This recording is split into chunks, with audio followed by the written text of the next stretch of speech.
Good morning mga lods. Isang maulang umaga sa inyo lahat. Bali, magbibigay tayo ng konting tips sa ating viewers na hindi po marurunong kung bakit umiikot ang kanilang saranggola. So, bali, ganito mga lods.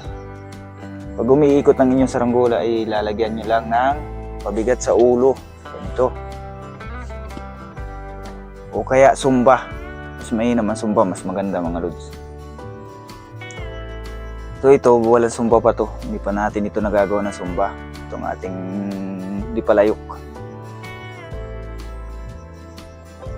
So konting tips lang ito sa nagtanong sa atin. So kailangan mga lods, lalagyan mo lang ng sumbang yung saranggola para para lumipad siya ng maganda sa itaas.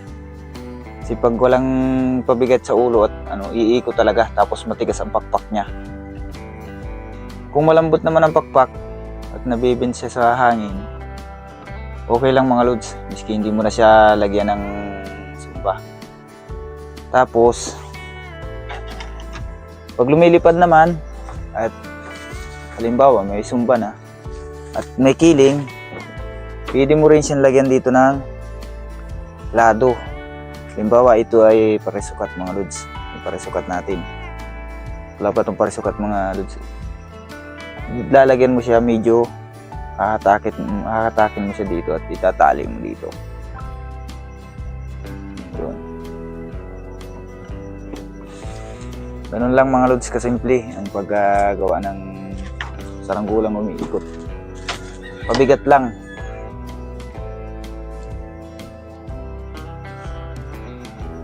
So bali itong mga saranggola natin mga lods. Ito ang ating mga kuryon, wala pa. Hindi pa natin ito na-test fly. Tinta mo naman mga lods. Basang-basa ng ulan. Napaka-ulan dito sa amin. Sobra. Yan. Yan, maputik. Yan.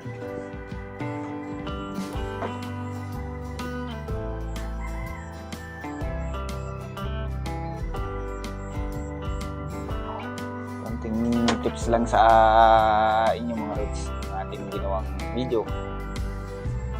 So, sana may natutunan kayo kahit konti. At share ko na rin mga lods ito.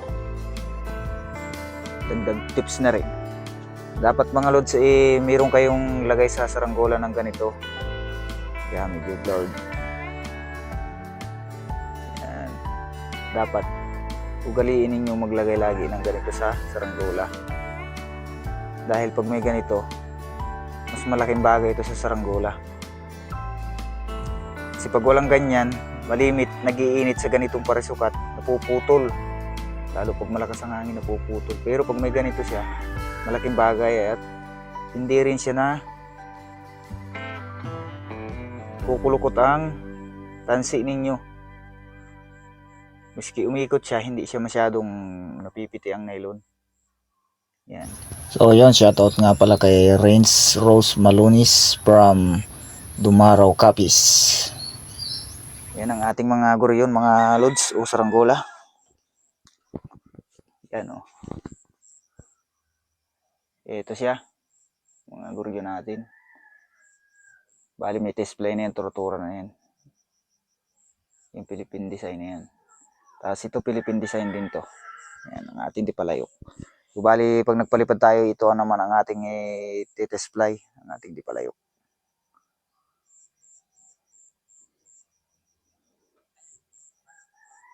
So yun mga lods, sana may natutunan kayo sa ating binigay na konting tips.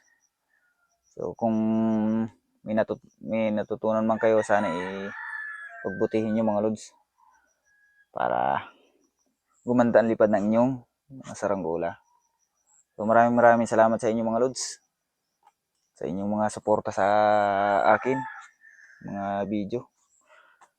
So bali maiksing video lang ang ating gagawin o ginawa hanggang dito na lang ang ating video.